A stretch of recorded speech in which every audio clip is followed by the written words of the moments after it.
Assalamualaikum warahmatullahi wabarakatuh.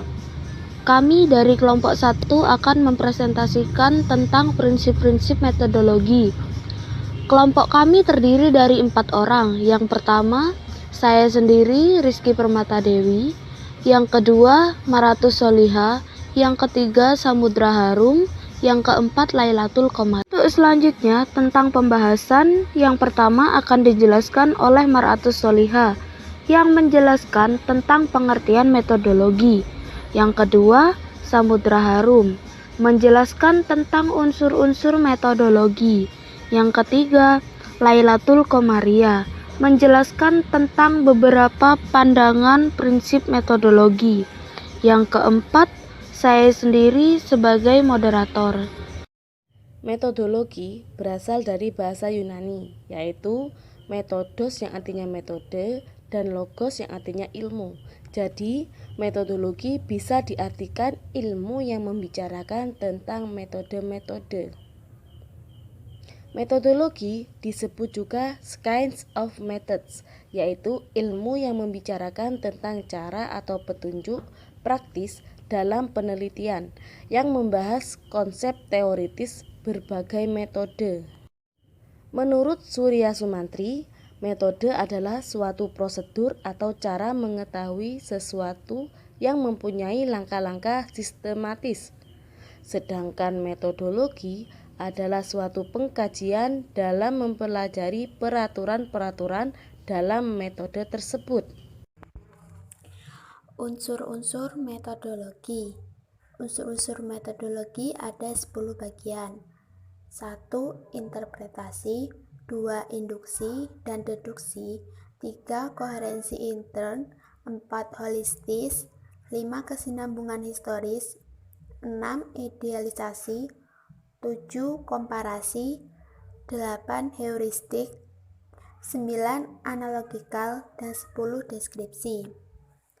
Pertama, saya akan menjelaskan interpretasi.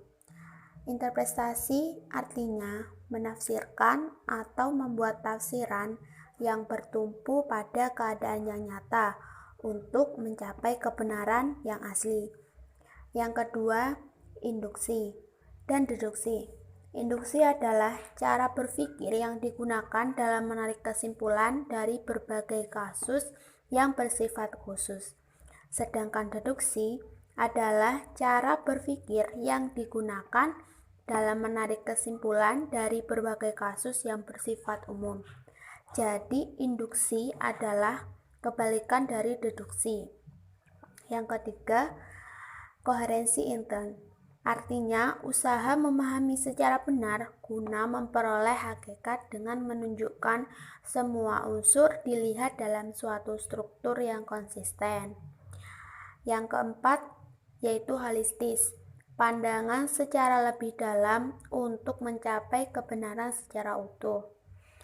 Yang kelima, kesinambungan historis, yaitu segala sesuatu dalam mempelajari sejarah yang terjadi secara berkelanjutan. Yang keenam, ada idealisasi. Idealisasi artinya upaya dalam penelitian untuk memperoleh hasil yang sempurna. Yang ketujuh, ada komparasi, yaitu metode yang digunakan untuk membandingkan data dari kedua konsep. Yang kedelapan, ada heuristika, cara menunjukkan pemikiran seseorang dalam melakukan proses pemecahan masalah hingga sampai masalah tersebut berhasil terselesaikan. Yang kesembilan, analogikal, yaitu filsafat meneliti arti, nilai, dan maksud yang dinyatakan dalam fakta dan data, dan akan dilihat sesuai situasi dan kasus yang lebih luas. Yang ke-10 yang terakhir yaitu deskripsi. Seluruh hasil penelitian harus dapat digambarkan dengan jelas dan dapat dipahami. Nah, itu dari 10 unsur-unsur metodologi. Selanjutnya, beberapa pandangan tentang prinsip metodologi. Yang pertama, René Descartes berpendapat suatu metode umum yang memiliki kebenaran yang pasti Risalahnya ada 6 bagian penting, yaitu yang pertama, membicarakan masalah ilmu dengan menyebut akal sehat yang dimiliki semua orang. Yang kedua, menjelaskan kaidah pokok tentang metode yang akan digunakan dalam aktivitas ilmiah. Yang ketiga, menyebutkan beberapa kaidah moral yang menjadi landasan metode, seperti mematuhi undang-undang dan adat istiadat, bertindak tegas dan berusaha mengubah diri sendiri. Yang keempat, menegaskan kebenaran yang terlihat oleh indera. Oleh karena itu, kita boleh meragukan segala sesuatu, namun kita tidak boleh meragukan diri kita sendiri. Yang kelima, menjelaskan dua hal dalam diri manusia, yaitu jiwa bernalar dan jasmani yang meluas. Yang keenam, dua jenis pengetahuan, yaitu pengetahuan praktis yang terkait dengan objek konkret, misalnya api, air, dan udara. Yang kedua, Albert Julius Ayer berpendapat ajaran terpenting dari Albert Julius Ayer adalah terkait dengan masalah metodologi dalam prinsip verifikasi. Ayer menyadari kelemahan yang terkandung dalam prinsip tidak dapat diukur. Oleh karena itu, Ayer memperluas prinsip verifikasi dalam pengertian prinsip verifikasi merupakan pengadaian untuk melengkapi suatu kriteria, sehingga dapat ditentukan apakah satu kalimat mengandung makna atau tidak. Yang ketiga, Karl Raimund Popper. Popper melihat kelemahan pada prinsip verifikasi berupa sifat pembenaran. Popper mengajukan prinsip falsifikasi sebagai berikut. Yang pertama, Popper menolak anggapan umum bahwa teori dapat dibuktikan kebenarannya melalui prinsip verifikasi. Teori ilmiah bersifat hipotesis, tidak ada kebenaran terakhir. Yang kedua, cara kerja metode induksi secara sistematis dimulai dari observasi secara teliti. Yang ketiga, Popper menawarkan pemecahan baru dengan mengajukan prinsip falsifiabilitas, yaitu sebuah kebenaran hanya bersifat sementara. Yang keempat, Michel Polanyi. Menurut Michel Polanyi, pengembangan ilmu pengetahuan menuntut kehidupan kreatif masyarakat didasarkan pada kepercayaan akan kemungkinan terungkapnya kebenaran yang hingga kini masih tersembunyi. Kritik Polanyi terhadap positivisme ditujukan pada pandangannya mengenai objektivitas.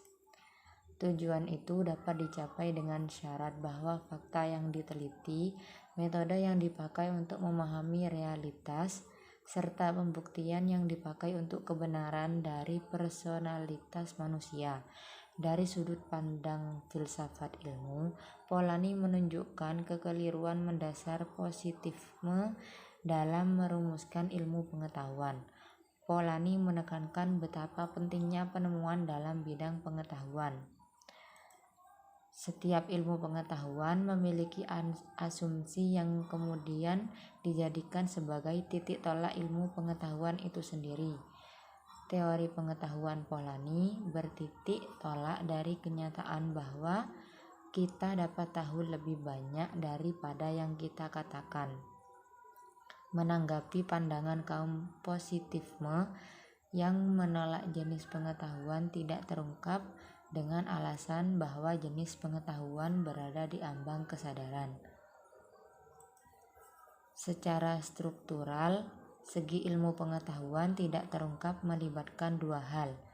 Jadi Polanyi telah merintis suatu model perkembangan baru ilmu-ilmu dengan memadukan secara jernih antara nilai dan fakta.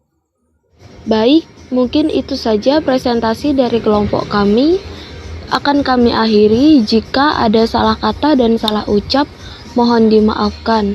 Dan jika ada pertanyaan, bisa ditanyakan melalui WA Group. Terima kasih. Wassalamualaikum warahmatullahi wabarakatuh.